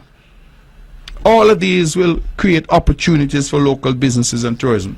They're talking about international hotel brands. They say that what they want is branded communities within the zone. When I spoke to the developers say they're speaking to the top 10 hotel brands in the world. And over the life of this project, they want ultimately to create a minimum of 3 resort communities within that zone. Do you believe them, my straight dog family? Fancy talk. All but fancy talk. Nothing could be so far from the truth. Do not trust them. Mark cannot deliver a hotel, a hospital wing. What else can he deliver? Joe cannot deliver the Bastille High School, the hospital. Took him 3 years to do a 4-mile stretch of road. We did 31 or 32 miles stretch of road in just over or under 2 years. Where is the school? The Bastille High School. The RLB expansion. When is Marsha gonna do the development at Port Sandy, upland development? Let's go to the lines. Caller, you're live. Hello, caller. Good night, sir. How are you? I am peaceful, my brother. Yourself? Man, that clip you just played here. The man got want to convince people that what he is saying gonna be so, you know. He remind me of the minister who say money gonna be going on free. You remember the part? Oh, yes. Mark Brantley make it sound like money gonna be flying in Nevis, like it's gonna be too much for Nevis. Yes, yes. Yes. That's what we're telling people about. I think people are stupid. Let me ask the question. When the next election drew in Nevis, you know, It's about the same time like ours, you know. They get 5 years, right? 2027 then? Yes, 20. It was December 2022. Yes, sir. Long time. Okay. Long okay. time. Okay. Yes. Okay. Well, we get in there. The time coming. Oh yes. Oh yes. Yes. All right. Thanks, man. Okay, my brother. Take care. Good. Good. Good to hear you, my brother. And yes, there's much peril. And must ask questions. We must confront with honesty and courage the potential downsides of a development that would increase our population by nearly 80% in a few years. And population shock of this scale is not just an economic matter. As I mentioned before, it's a social earthquake. A social earthquake. I Stray Dog family. It will reshape our communities if allowed to happen. Our culture, our land, and even our politics, and certainly our way of life. And my Stray Dog family, if unmanaged, such rapid change risks creating social dislocation, widening our inequality, and fracturing delicate fabric of our small society. What about housing prices? Would they stay the same or would they skyrocket? Public services, healthcare, schools, water, waste management, they all could become strained.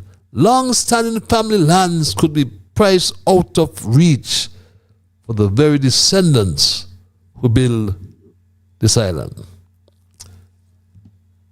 So my Stray Dog family, we must ask, who benefits? Who benefits? Who controls the zone? Who sets the rules? And where in all of this is the voice of Nevision and Kitishan people? Nevis and St. Kitts cannot be for sale. Our sovereignty is not an incentive. Our identity is not a bargaining chip. If the Destiny Project is to move forward, if it does, and God forbid in this state, we will need the full consent of the people. Caller, you're live. Hello, Mr. Paget, good night. how is the Bible man? Good night, my brother. The Bible man is all right, and the Bible man here with a lot of pains and a lot of what? A lot of what?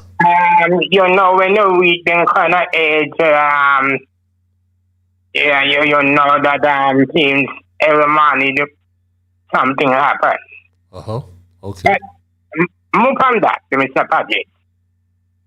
Here you are. There are two things in the world. Not the world.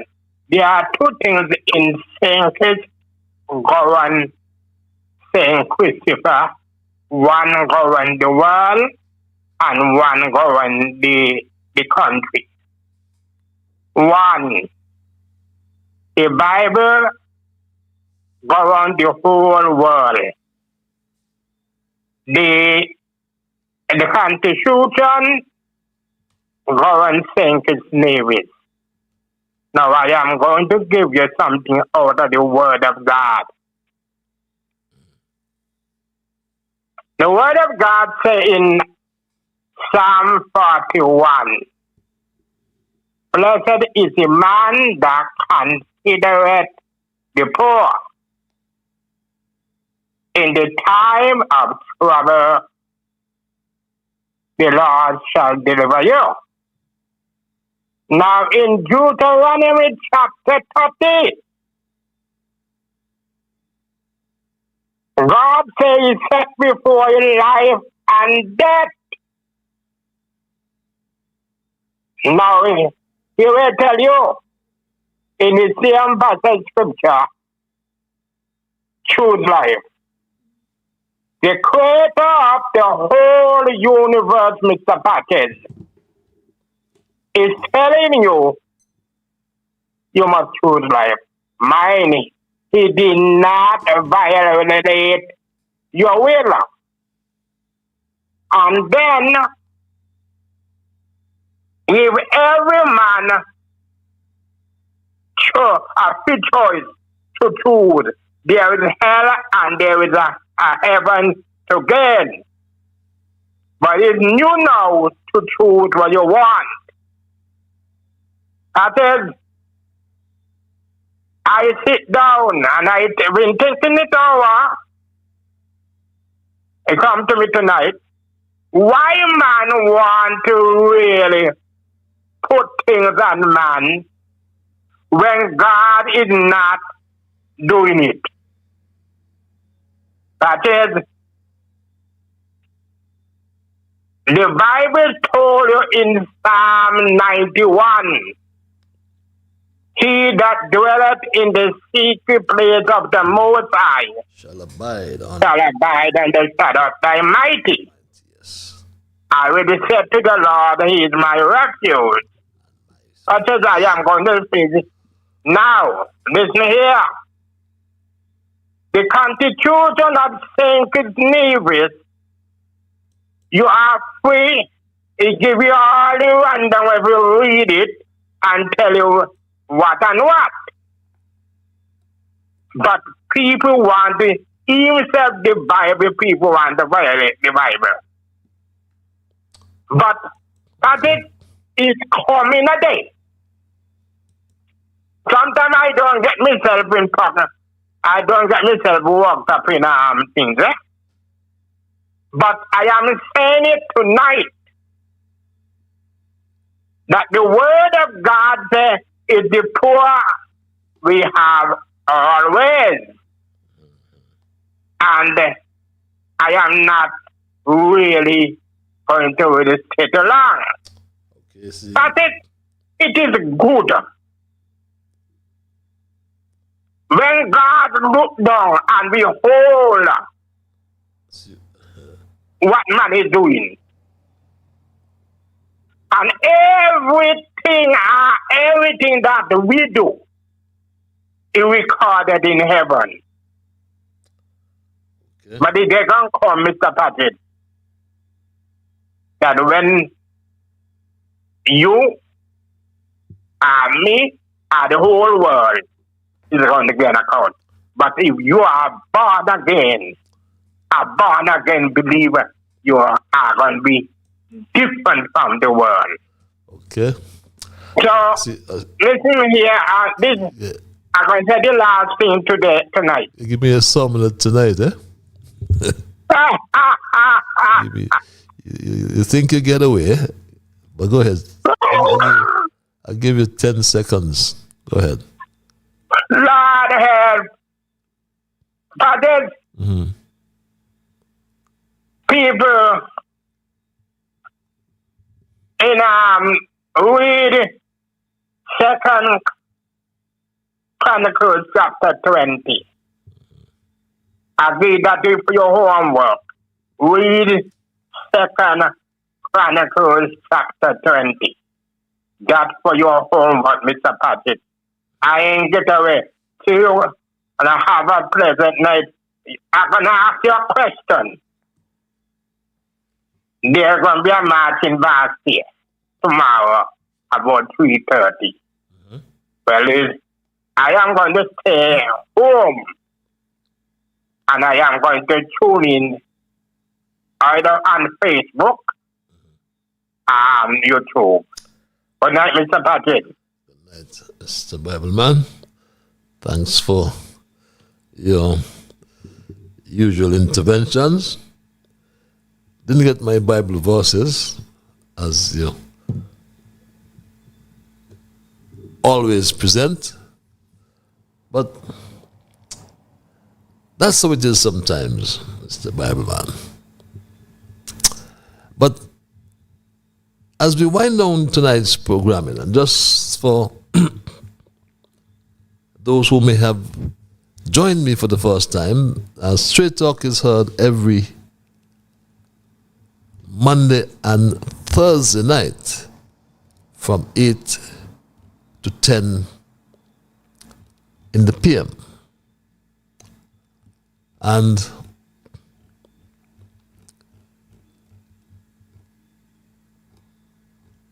tonight we looked at our thesis, the power of the people is always greater than the power or than the people in power. And what we're hearing about and what has upset everyone is the fact that this special sustainability zone authorization act, that's called SSZ, came to the parliament, had the first reading, and 2 weeks after, we had a second and third reading. Then suddenly, we have heard that Nevis, as its first special economic zone under the new legislation, Nevis Island administration has been spending lots of time canvassing for Olivier Johnson's. That's what they're doing. They're canvassing for Olivier Johnson's.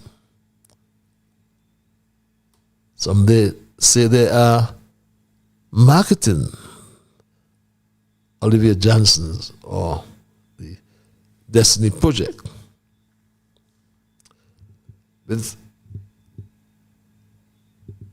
But as we wind down, we ask ourselves, Mark told us about projecting $1 billion. So they're saying that the investment will be over $1 billion, and they're saying that they're going to create thousands of jobs. Jobs during construction and jobs afterwards. So we have an opportunity based on this type of development to generate hundreds of millions of dollars for the government. Not for Mark Brantley, for the government. We're talking about that whole area, Saddle Hill, and those vacant lands being restored and revitalized. Shops, restaurants, cultural spaces. They're talking about the possibility of a marina. All of these will create opportunities for local businesses and tourism. They're talking about international hotel brands. They say that what they want is branded communities within the zone. When I spoke to the developers say they're speaking to the top 10 hotel brands in the world. And over the life of this project, they want ultimately to create a minimum of 3 resort communities within that zone. Fancy talk by Straight Talk family, which we've heard before. Brantley also said that geothermal is coming next January. We are committed to the geothermal project. Incidentally, I can advise that we have now selected a driller for the production wells. I cannot yet disclose who that driller is because there's still some processes that need to be completed, but I can tell you that that bid process and selection process is now at an end. We anticipate, therefore, that the drilling for geothermal will start in the new year. When that starts, we hope to simultaneously go to the market to try to get the financing for the plant construction and the upgrades that will be required to our grid. If all goes as planned, ladies and gentlemen, brothers and sisters, Nevisions and Kitchens, we will get to a point where this island is the greenest place on planet Earth. Well, it was supposed to be already the greenest place on planet Earth. He predicted that in 2017. He said this. So you say that Nevis is going to be the greenest country by the time it's 2018. Tell us about that. Well, Nevis discovered about a decade ago that we have geothermal energy. And as a consequence of that, we've embarked on a process to try and develop that energy. We are at a point now where we have a commitment from the developers that we should have geothermal energy and be able to offer that to our residents and businesses by 2018. What that would mean, based on our current consumption and based on projected growth and based on the amount of geothermal energy that's available, it will mean that come 2018, Nevis goes entirely green. And that would make us the greenest place on planet Earth. It would demonstrate our commitment to the climate change commitments that have been made globally, but it also would say for us as a small island developing state that as a government and as a people we're taking our role seriously in saving our planet, in offering a cheaper alternative and a renewable alternative to our people for electricity generation. And yes, you've heard the story before. Greenest planet on the Earth. Greenest country on the planet Earth, beg your pardon. But don't lose sight of the fact that the overall project cost is $400 million. Yet to implement, for example, geothermal. You know how much the geothermal cost? Total cost might be $400 million. That's already, if you convert, that's already a big part of our total GDP. Just one project. So my Straight Talk family, imagine, just imagine, as we wind down tonight's programming, perhaps take one more call if that individual would be willing to be guided by the rules of brevity. But let's use our imagination as we wind down tonight's programming. Imagine. Yes, imagine. Mark Brantley, the Premier, cannot, underline cannot, even deliver basic healthcare expansion for the sick in Little Nevis. How can he possibly deliver a so-called utopia for his wealthy friends? And the leader who fails the most vulnerable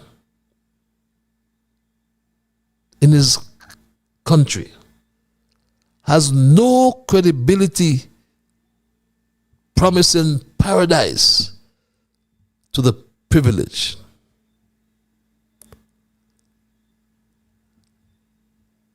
He said nobody can outsmart him.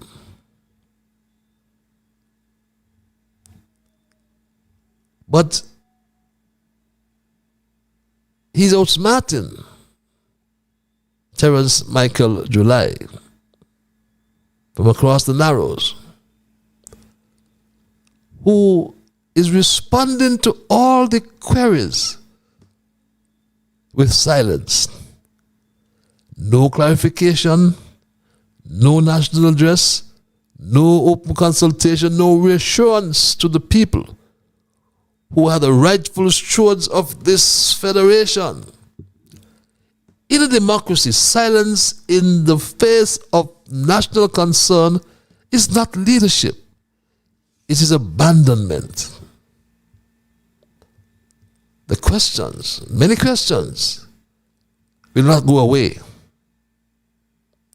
And people are asking loudly and legitimately, what are the true powers envisioned for these zones? Will they create self-contained enclaves, islands within the country? What does it mean for Nevis to potentially host 10,000 new residents inside a private jurisdiction? What oversight will exist? What protections will exist? What precedent is being set for St. Kitts? And what is the real connection to citizenship pathways, or the pathways to citizenship? And why are the people being told so little about decisions that will shape their future? A free people cannot and must not accept uncertainty when the issues at stake cut to the heart of national identity and constitutional order. The government owes the citizens answers, not eventually, not selectively, but now. I send out a call for unity and vigilance. Do not allow this moment to divide St. Kitts and Nevis. Some are trying to do that. Divide us. So let us not fall into the trap of island versus island, or community versus community. Let's put this insularity where it belongs, outside of St. Kitts and Nevis. Because if sovereignty is weakened in Nevis, it is weakened here in St. Kitts. If land rights are destabilized in Nevis, they are destabilized in St. Kitts. If transparency falters anywhere, trust falters everywhere. We are one federation, bound not just by law but by history, by family, culture, and destiny. And on this issue, my straight talk family, we must speak and act with that unity. We must speak with one voice. We must remember that power in a democracy flows upwards from the people to the government, and not the other way. Abraham Lincoln said, for the people, a government by the people, of the people, by the people, and for the people. But he also said, nearly all men can stand adversity. But if you want to test a man's character, give him power.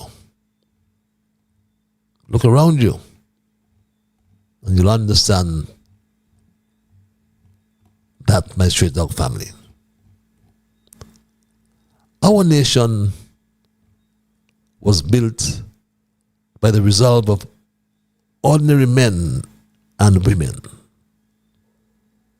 farmers, cane cutters, teachers, artisans, civil servants, mothers, fathers, people who refuse to remain silent when their future was on the line. Now it's our turn, my straight dog family. Our turn. Let's stand together as one federation. Let us insist on transparency, justice, and power must be brought together so that whatsoever is just may be powerful, and whatever is powerful may be just. That's my quotation for tonight. And I got an additional quotation as well. When the love of power is overcome by the power of love, the world will be a better place. My Straight Talk family, as we wind down tonight's programming, let us defend our right to decide what kind of country we will pass on to the next generation. St. Kitts and Nevis does not belong to investors. It does not belong to private entities. It does not belong to those who govern temporarily.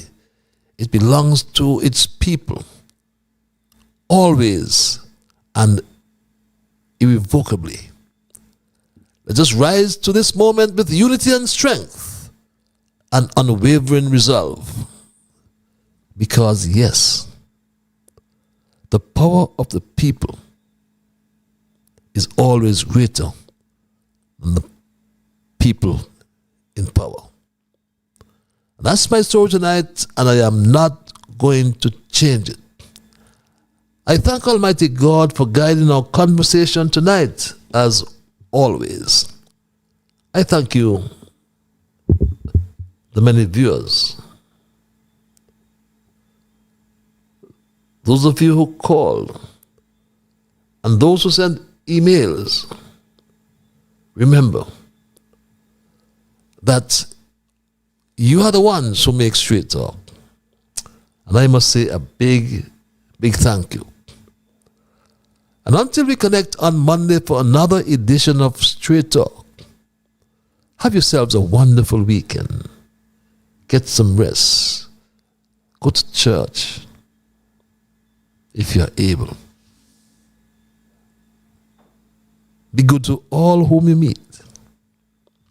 And remember that whatever your mind conceive, that you will achieve. But first of all, you got to believe. So when you wake in the morning, thank God for the morning light. Thank Him for taking you through the night. And my Straight Talk family, keep moving on. Bye-bye. Until we connect on Monday. Have yourselves a wonderful weekend.